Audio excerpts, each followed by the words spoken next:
My name is Caleb Mercer, and the last person I expected to text me on a quiet Thursday night was my ex-wife. Brunch this weekend, Sabrina wrote. Everyone's coming. You should too. Don't dress like a construction worker this time. I stared at the screen, laughed once, and made coffee in my squeaky machine. The only thing I took when the marriage ended besides my dignity and a spare set of sheets. We'd been divorced 2 years. She kept the condo, the BMW, and the narrative. I kept the silence. The arrangement suited us until that text scratched at the old scar. Curiosity isn't wisdom, but sometimes it feels like it. So I went. Hazel and Pine was the sort of place where plates are smaller than prices and the plants look like they pay rent. When I walked in, Sabrina was already holding court by the window. Kara with the reality TV smile, Melissa, who dated resumes, and Dana, who could turn a laugh into punctuation. Sabrina's face brightened like we were old friends, not two people who once promised forever and sprinted in opposite directions. "Still trying to get your life together?" she asked, stirring her mimosa the way a judge taps a gavel. "One brunch at a time," I said and sat. They performed their lives for each other. Promotions, retreats, mindset work, a yoga teacher who only taught on rooftops. Sabrina saved her favorite part for last. She lifted her glass and announced, "I'm Senior Operations Liaison at Valor Consulting now. Exclusive firm, big clients. Leadership loves me." I swallowed a smile. 6 months earlier, when the founding partners wanted out, I'd bought Valor, not loudly, not for revenge, because the numbers made sense and because I was done waiting for anyone to hand me permission. She didn't know. No one at that table knew. And I wasn't going to tell them. We ordered things that looked like food and tasted like design. Halfway through, our waiter, Jasper, the kind of man who has seen drama and knows where to stand when it starts, slid the leather check folder toward me. "Already covered, sir," he said. "Valor Consulting corporate account. Just sign here." Sabrina laughed. "That's cute," she said, reaching for the folder. Jasper kept it in front of me. "Authorized signatory, Caleb Mercer," he said, calm as a weather report. Silence. The kind you only get right before a truth lands. I signed, closed the folder, and looked at Sabrina. "Guess I'm finally good for something," I said. "You work there?" she asked, the brightness draining from her face. "Work there?" I kept my voice even. "I own it." I didn't raise my voice. I didn't lean across the table. I just told the truth. It slid into place like a key in a lock. Her friends looked at me like I'd taken off a mask. Kara's mouth opened. Melissa stared at the receipt as if it could argue back. Dana whispered, "Oh my God," into her napkin.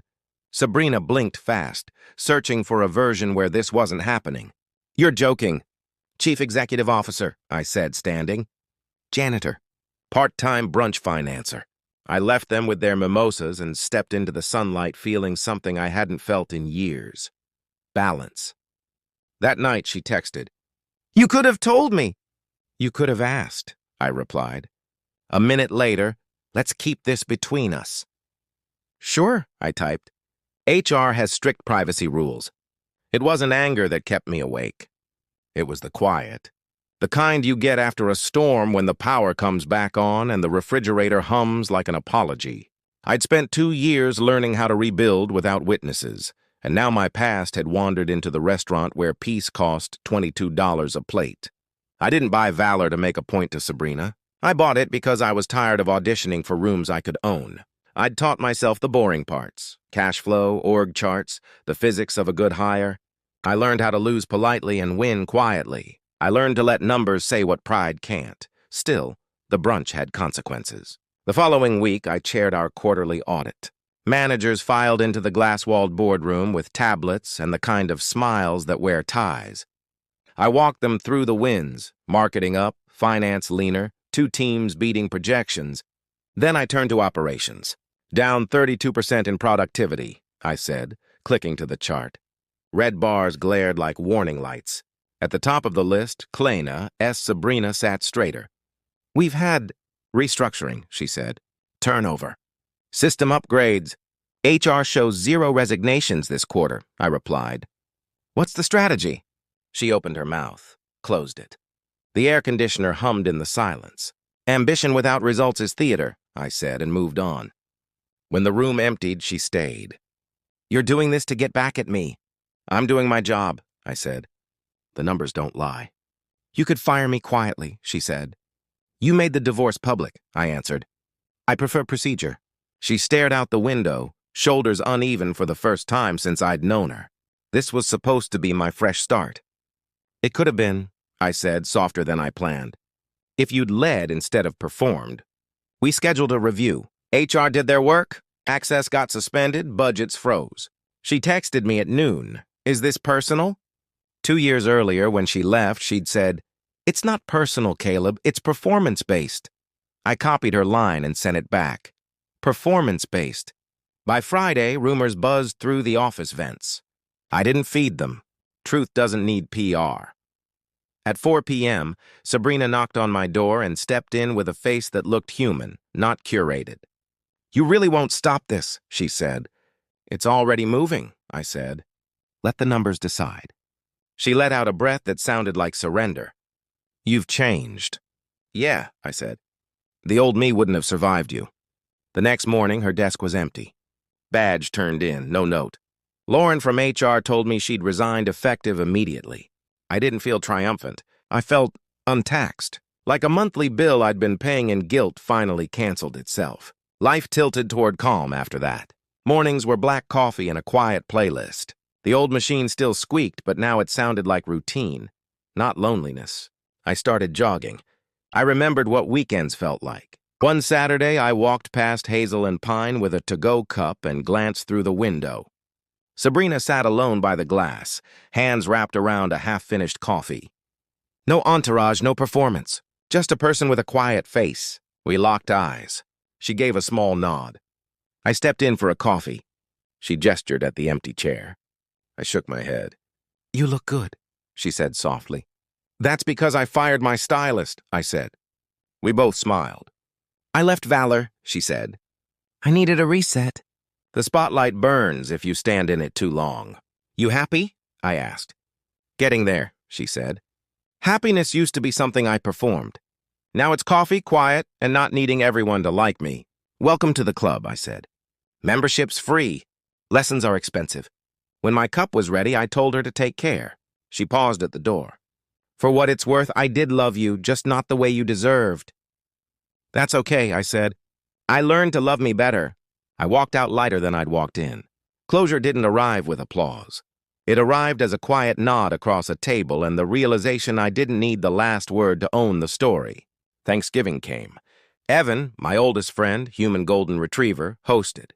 His house smelled like hickory smoke and triumph. We filled plates, raised glasses, told the kind of jokes you don't need to regret later. At some point, he tapped a fork against a glass. To friends who show up, he said. To lessons that finally stick. And to moving the hell on. He grinned at me. To Caleb, for proving you can rise without burning everything behind you. I lifted my glass. To peace, I said. And to paying the check with your own name on it. Laughter warmed the room. Later, on the patio, Evan handed me a drink and asked if I'd ever date again. Maybe, I said. But I'm done proving my value to get a second coffee. That's the best kind of dangerous, he said. Quiet confidence.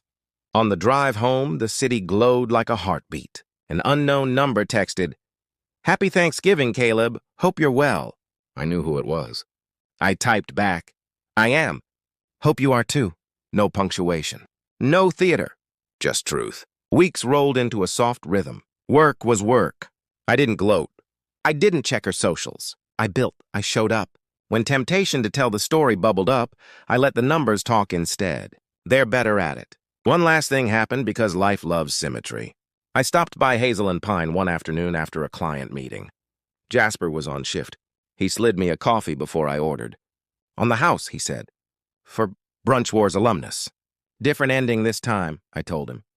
The best kind, he said. No check to sign. I walked out into a clean winter light and thought about the long road here. The day she left. The nights when loneliness echoed off the kitchen tile. The spreadsheets that looked like hieroglyphs until they didn't. The first client who said yes. The second who paid on time. The morning I signed the papers and my name became a header, not a footnote. None of it was cinematic. All of it counted. People think revenge is loud. It isn't. It's a steak eaten slowly while the past realizes you stopped ordering from their menu. It's a balanced ledger. It's a morning where the coffee machine squeaks and you smile because the sound belongs to a life you chose. My name is Caleb Mercer. Once upon a time, my ex-wife asked if I was still trying to get my life together. The answer is simple. I didn't get it together to show her. I got it together to be free. And freedom, I've learned, is quiet enough to hear your own heartbeat. Thanks for watching PO's. Like and subscribe.